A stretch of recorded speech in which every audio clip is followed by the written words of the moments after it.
मैंने माना कि अंधेरा बहुत घना है, सिस्टम से लड़ाई है क्योंकि अंधेरा बहुत घना है, लेकिन दिया जलाना कहाँ मना है।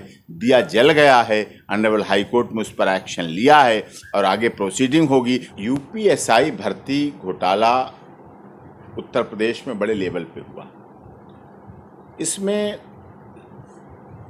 70 से अधिक एफआईआर रजिस्टर्ड हुई उत्तर प्रदेश में। जब भर्ती हुई, सॉल्वर गैंग पकड़े गए, जो सेंटर एग्जामिनेशन सेंटर थे जहां परीक्षाएं हुई उनके संचालक पकड़े गए, उनके व्यवस्थापक पकड़े गए, वहां पर काम करने पकड़े गए। जिस तरह से ऑनलाइन परीक्षा हुई तो ऑनलाइन परीक्षा में लाइन बिछा दी गई। 70 एफआईआर रजिस्टर्ड हुए पूरे यूपी में। कोई कहे लखनऊ, कानपुर, मेरठ, गोरखपुर, बरेली, किसी भी सेंटर पर जितने सेंटर थे। Pal Singh and others versus state of UP 11456/22 honourable Allahabad high court में। इलाहाबाद हाई कोर्ट में हमने फिर यही मांग रखी, सारी एफआईआर लगाई, सारी अखबारों की कटिंग लगाई, जो सबूत थे, जो तथ्य थे, जो किया गया सारे केस के बारे में, वो चीज़ें दी और ऑनरेबल इलाहाबाद हाई कोर्ट ने उस पर संज्ञान लिया और उत्तर प्रदेश सरकार से 4 हफ्तों के अंदर जवाब मांगा था। वो 4 हफ्तों के अंदर जवाब जो एहसान उल्ला खां हैं, presently posted as a superintendent of police recruitment and promotion board UP Lucknow, इन्होंने रिस्पोंडेंट नंबर 3 थे Uttar Pradesh police recruitment and promotion board through its director, इन्होंने जवाब दिया। जवाब में इन्होंने और चीज़ें लिखी कि हमने इतने सेंटर बनाए, हमने इतनी की पारदर्शिता कराने का प्रयास किया, लेकिन पारदर्शिता हुई कहाँ।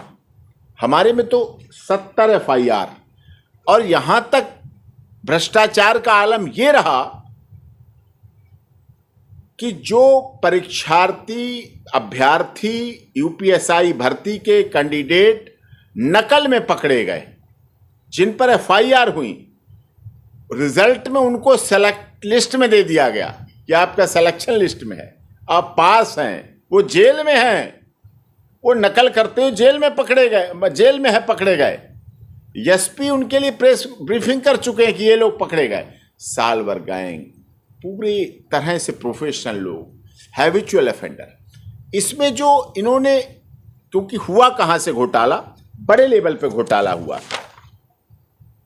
जो managing director CEO national stock exchange information technology NSIET corporate office at trade global, Andheri Kurla road, Andheri east, Mumbai, ये वो एजेंसी थी जिसने परीक्षा करवाई है जो व्यापम घोटाले में ब्लैक लिस्टेड रही है।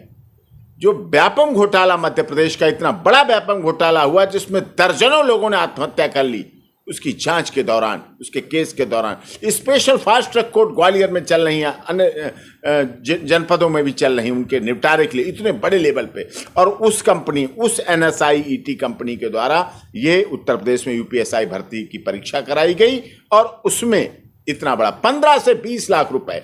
अब सोचिए आप, एक बेटी का बाप जिसकी 3 बेटियां, 4 बेटियां, 2 बेटियां हैं, वो सबसे पहले पढ़ाएगा बेटी को कि बेटी पढ़ाओ, बेटी बचाओ, बेटी को बढ़ाओ। पढ़ा के फिर क्या करेगा? वो शादी करने की सोचेगा। अब उसको नौकरी का भी है, लेकिन अगर वो 20 लाख रुपए नौकरी के लिए दे दें तो वो शादी कहां से करेगा? कैसे शादी करेगा?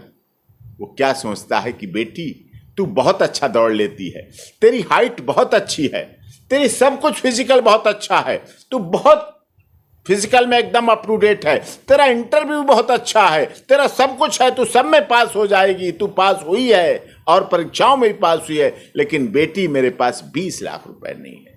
क्या बेटी बचाओ, बेटी पढ़ाओ इस दिन के लिए नारा दिया जाता है, या केवल दीवारों पे लिखने पे, होर्डिंग पे लिखने पे, टेलीविज़न, अखबार, न्यूज़ चैनल पे दिखाने के लिए कहा जाता है कि बेटी बचाओ, बेटी पढ़ाओ? इससे ऊपर उठना पड़ेगा। उत्तर प्रदेश में ये घोटाला इसी तरह से उत्तराखंड में हुआ। उत्तराखंड सरकार ने तुरंत सारी परीक्षाओं को रद्द कर दिया। इसी तरह घोटाला जम्मू कश्मीर में हुआ, उन्होंने तुरंत सारी परीक्षाओं को रद्द कर दिया। लेकिन उत्तर प्रदेश में अभी भी हमें कोर्ट का सहारा लेना पड़ा। ऑनरेबल इलाहाबाद हाई कोर्ट का सहारा लेना पड़ा। इलाहाबाद हाई कोर्ट ने नोटिस जारी किया, काउंटर एफिडेविट मांगा।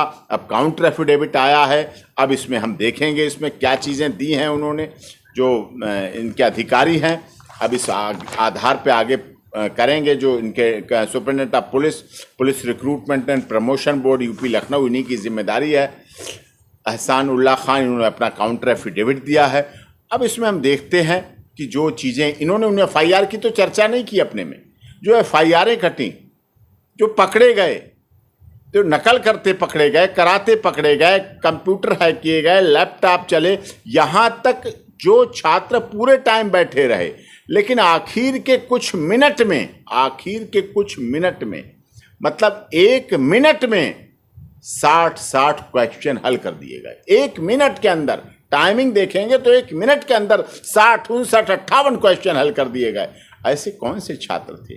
फिर वो UPSI के लिए नहीं है साहब, फिर वो गूगल के लिए है। योगी जी ने कह दिया घोटाला नहीं है, कोई UPSI भर्ती घोटाला नहीं। बड़ा आश्चर्य की बात है। उनके राज्य की FIR, उनके थाने की FIR, उनके SP की FIR, उनकी इन्वेस्टिगेशन, उनकी जेल, उनके में मुलजिम बंद हुए, वहाँ मुलजिम हैं। ये देखिए आप,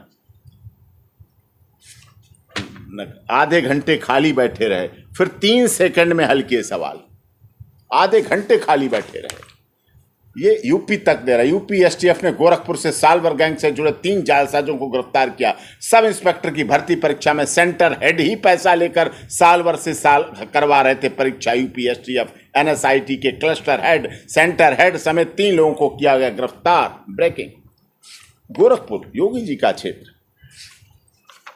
ये पुलिस भर्ती परीक्षा में सेन 4 अरेस्ट, 419, 420, 467, 468, 471, 201, 68, IT एक्ट, सूचना प्रौद्योगिकी संशोधन अधिनियम IPC, ये धाराएं लगी हुई हैं डिफरेंट पुलिस स्टेशन में। और इनकी लैंग्वेज आप देखेंगे, बाकायदा सब अज्ञात आरोपियों के साथ साथ पकड़े जाते आरोपी, ये पकड़े गए, सारी लिस्ट है पकड़े जाने वालों की FIR के साथ साथ। अब इसकी वर्डिंग देखिए, इनका शुरू होता है, अवगत करा उनको साथ लेकर सड़क निरीक्षणगण हम बताए गए स्थान छिपते छिपाते कुछ दूर बढ़े, सामने पहुंचे, व्यक्ति की तरफ इशारा बताया कि अमुक व्यक्ति सालवर गैंग का सदस्य है। घेर अवश्य बल प्रयोग करते हुए उसे पकड़ लिया। उसने बताया अपना नाम पता, ये बताया, ये सारी। घंटे के पश्चात दरवाज़ा खुला। दरवाजे खुलते ही हालनुमा कमरा था जिसमें तमाम कंप्यूटर, लैपटॉप, वायर, कागजात, माउस, कीबोर्ड आदि बिखरे पड़े थे। पूरा छापा पड़ रहा है, जिसे देखकर ऐसा लग रहा था कि साक्ष्य को मिटाने का प्रयास किया गया। शिक्षा केंद्रों के व्यवस्थापक, संचालक, प्रबंधक की सक्रिय मदद से अनुचित साधनों का प्रयोग करके प्रश्नों को हल किया गया है।